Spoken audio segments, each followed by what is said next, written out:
Madison police are investigating after a teenager crashed into a home and was arrested for operating while impaired. And tonight, the driver says he wants people to know what he says really happened. He sat down with News 3's Rose Schmidt. She joins us now in studio to explain. Rose?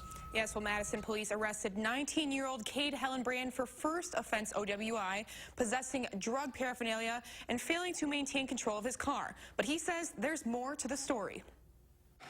There are police and fire trucks everywhere. As Ben Burkett looked outside Thursday evening, he saw a chaotic scene on East Dayton Street and heard firefighters knocking at his door. They said, "You got to get out here. We're going to evacuate this block immediately." And he said, "You can smell the gas." The house next door ended up with a sizable dent, put there by Cade Hellenbrand's car. I blacked out and I crashed into a house and it hit the gas pipe. Madison police arrested Hellenbrand for operating while intoxicated, impaired.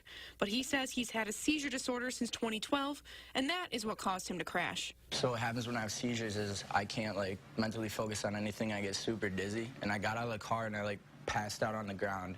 Officers say they found drug paraphernalia in his car indicating marijuana use.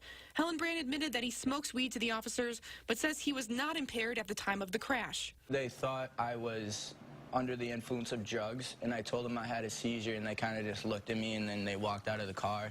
He also failed to pass some of the field sobriety tests, but his mom, who's a nurse, says there is an explanation for that.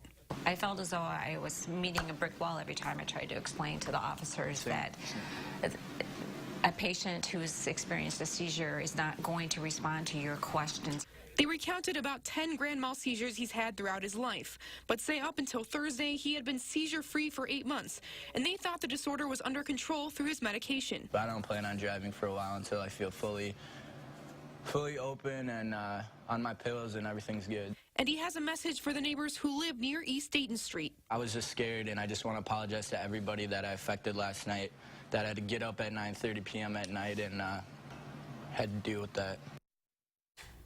Madison police say Hellenbrand did not show any signs of alcohol use, but they brought in drug recognition experts who believe he was impaired at the time. He was issued a citation and has a court date scheduled where he plans to explain that he has a seizure disorder. All right, Rose Schmidt joining us tonight. Rose, thank you. A Middleton